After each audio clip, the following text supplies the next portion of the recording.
I'm Andrea Earle. I'm Associate State Director of Advocacy and Outreach with AARP Texas. Thank you for joining our Facebook Live today to talk about the importance of backup power in long-term care facilities. AARP Texas is very excited and honored to have a special guest with us today.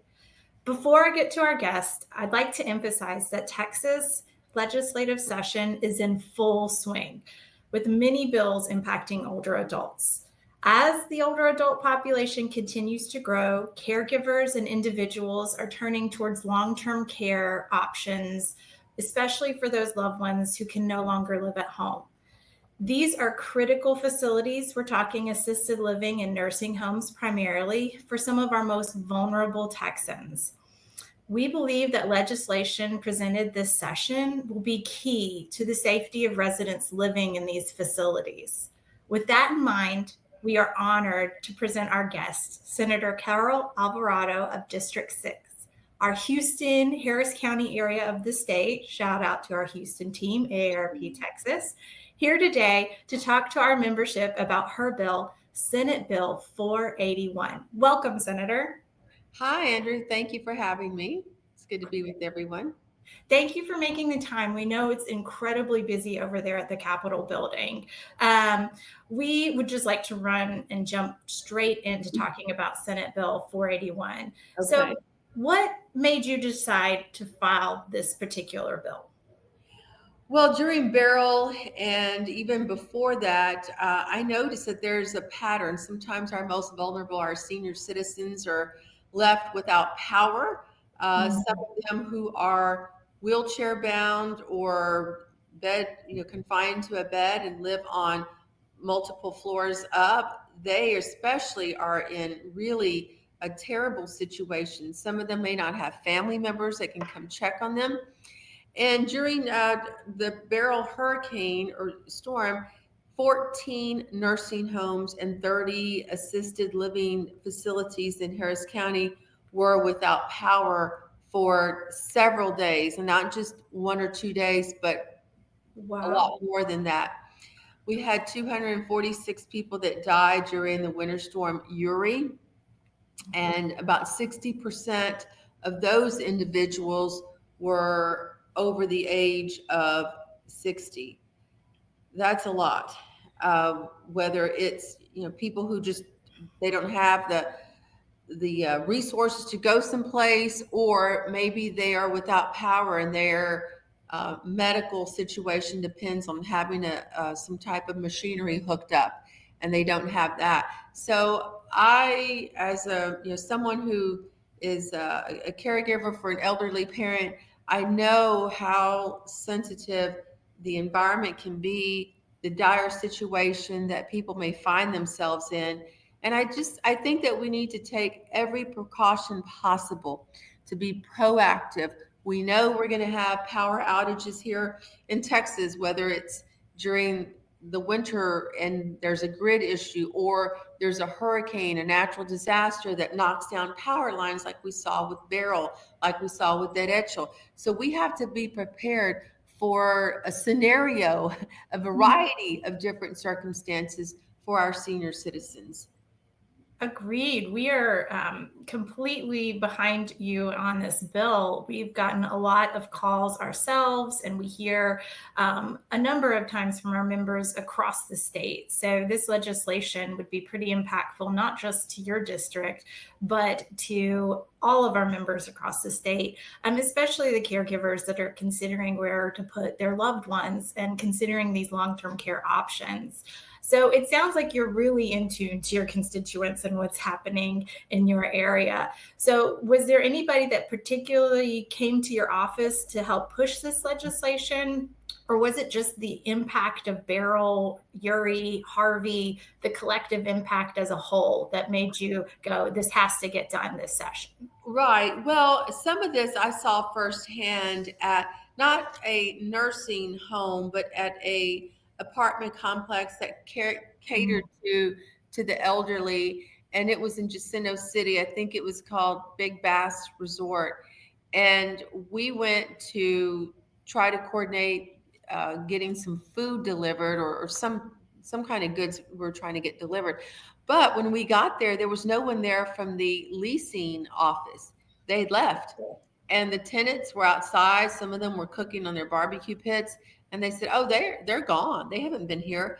And so without any kind of notice, they left. And you had some wheelchair bound seniors on the second floor that had no way of getting down or leaving the facility. So this is a problem, and we talked with organizations like yourselves and other stakeholders, and there is a very strong desire to get something like this bill across the finish line and protect our seniors in the future. Thank you. I mean, these facilities also house those with IDD and sometimes children. So what you're doing is pretty impactful to these vulnerable individuals. And I love the point that you made that this is not just in time for disaster, like that this could happen at any time. And we're not just talking about one event post Beryl, that you've been seeing it. And I think having that caregiver lens is just critical, because so many of our members can relate to you directly as caregiver themselves. So can you break down a little bit more about what exactly this bill does and what the requirements would be for these long-term care facilities? Sure. So it requires that nursing homes and assisted living facilities have emergency generators with enough fuel for 96 hours to protect residents from extreme temperatures. Again, this can be during a cold storm, it can be during a hurricane, it can be, in August. So it covers all of that. Anyway, so it protects seniors from extreme temperatures, from the storage of their medications, and ensuring that their care is uninterrupted. We know that a lot of times when these situations have happened, say if it's a flood, some of the highways are not passable. City leaders and county leaders are rightfully so telling people stay off the roads. So even if you have loved ones, they may not be able to get to that senior citizen in time.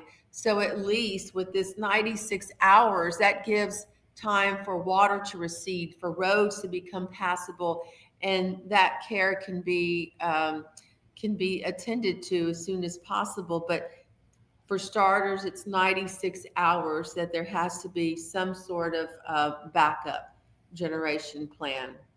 Nice. And it will also require the facilities to have a plan to monitor residents, and if necessary, transport them to another location. Some of these locations have in other properties, or if they are unable to, if they maybe can assist in getting them over to a loved one.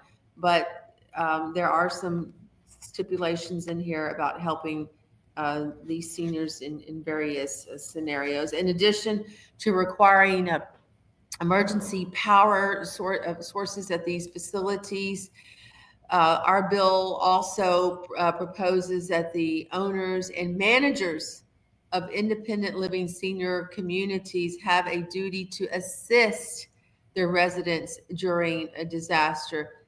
Now, like I said, we found some of these places where people have been abandoned, and we're not going to stand for that. It's putting people's lives in danger. Well, thank you. Thank you for standing up for your constituents and those across the state. It sounds like this bill is going to do a lot as far as buying kind of EMS time if they have to go into these facilities, assuring that people have their meals and medication, as well as assuring that these plans that you're mentioning are shored up and have really been thought through by the facilities and communicated with others. So there are really a lot of good pieces of this bill that are really going to strengthen kind of these facilities' responses, and I think the facilities will be better prepared, and EMS better prepared, and fire better prepared to be able to hold out. That 96 hours seems like a key provision to allowing them to prepare or respond. I mean, didn't you, derecho, you guys had no heads up effectively. So, Oh, yeah. I mean, we weren't expecting the damage that took place, and it just, you never know. Or if it's a storm, the eye of the storm can turn at a moment's notice. And so having this backup generation for that 96 hours can be extremely crucial, life-saving. And I think it also too gives family of that loved one some comfort knowing that their loved one will be taken care of, at least in terms of having power, and they have some time that they can take to get to them. Like I said, roads are not passable, or you've got trees falling down, you can't get down the highways. That 96 hours, there's a lot that can happen in that. The roads would be cleared and you can get to that loved one. So we've taken a lot of things into consideration, and you think about how you would want to conduct yourself and your loved one if you were in that situation. Definitely. Well, AARP Texas is certainly supportive of Senate Bill 481. And since you have our backing, have you heard from other families, healthcare professionals, or lawmakers who are also pushing for this change? A lot of my colleagues in the Senate are sympathetic. We talked about these issues when the lieutenant governor put the task force following Beryl, and we went through a whole litany of issues that we all personally encountered. This was definitely at the top of the list. And we have a lot of our seniors that we visit with in our district. We go to the senior civic centers, and they're very supportive of this. I've made it a personal crusade of mine, not just in this issue, but we've had other issues at senior living centers. We had one just this summer with an apartment complex where the elevator had been down for months, and you had people who couldn't get down to get to doctor appointments. They were having to call the ambulance to come and pick them up. And this is soaking up city resources. So that's another issue that we're tackling. And it seemed we were very visible on that issue last fall. And as a result, we've had other people call us about other senior living places. So it's something that I'm investing a lot of time and energy into. Well, thank you. Thank you on behalf of our membership and for those watching. I think everybody needs to be aware of Senate Bill 481 as a part of a bigger effort to strengthen Texas's emergency preparedness, but also to strengthen kind of the facilities and the centers that are focused on our seniors, which is a huge growing population in the state. Do you think, in addition to this bill, anything else needs to be done when we're talking about emergency preparedness, especially focused on seniors? I think these bills cover a lot of the most crucial and what we have witnessed in our own experience being out there, responding to the needs of our constituents afterwards, things that we've seen firsthand. And it wasn't just us.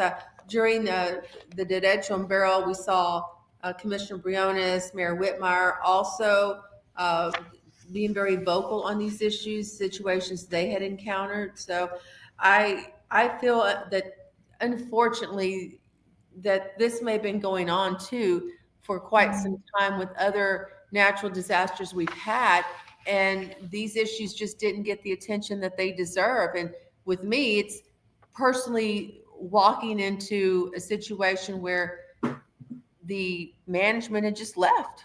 Oh my gosh. They were gone for days, and no communication with the residents, and they were all seniors. And so I feel like people have taken advantage of such a vulnerable population, an important population in our community, and that's what's driving me and giving me the passion to to really work and champion these issues for our seniors. Well, thank you. We need champions, especially those that are out on the ground and experiencing this and connecting with the constituents. So we appreciate what you're doing. We're all for Senate Bill 481 and some of your other bills that are addressing this issue as well. I just want to thank you for your time today and your carving out some space to answer these questions. We're really excited for our membership to hear from you and see what you're doing, especially for those that were impacted by Beryl, and to know that there's some movement in the Senate on something that could really be impactful to these facilities. Do you have any other closing thoughts you'd like to leave with our membership today? I would just tell members to contact their legislators. I think we're going to have some good, strong bipartisan support, but you can't take anything for granted. And I'm sure we'll have some detractors, some of those owners of the complexes or leasing agents or somebody that may put their opposition out there. So we have to be very proactive. And I would just say to your members, please contact your state representatives and your senators. Thank you. Thank you, Senator Alvarado. You're And welcome. just to repeat, the bill we're talking about today is Senate Bill 481, requiring backup power in long-term care facilities. So just a note to our membership, Senate Bill 481. We look forward to working with you on this legislative session and on a few of your other bills to move this forward. We know you watching at home and wherever you're watching from are interested in following AARP Texas, especially what we're doing at the Capitol this session. So you can follow along by visiting our AARP Advocacy Hub. Now, you can visit this hub by visiting aarp.org/TX advocacy. Thank you so much for watching today, and be sure to call your senators and representatives about Senate Bill 481. Trying to do it slow. Senate Bill 481, guys. Thank you again. Thank you. Bye.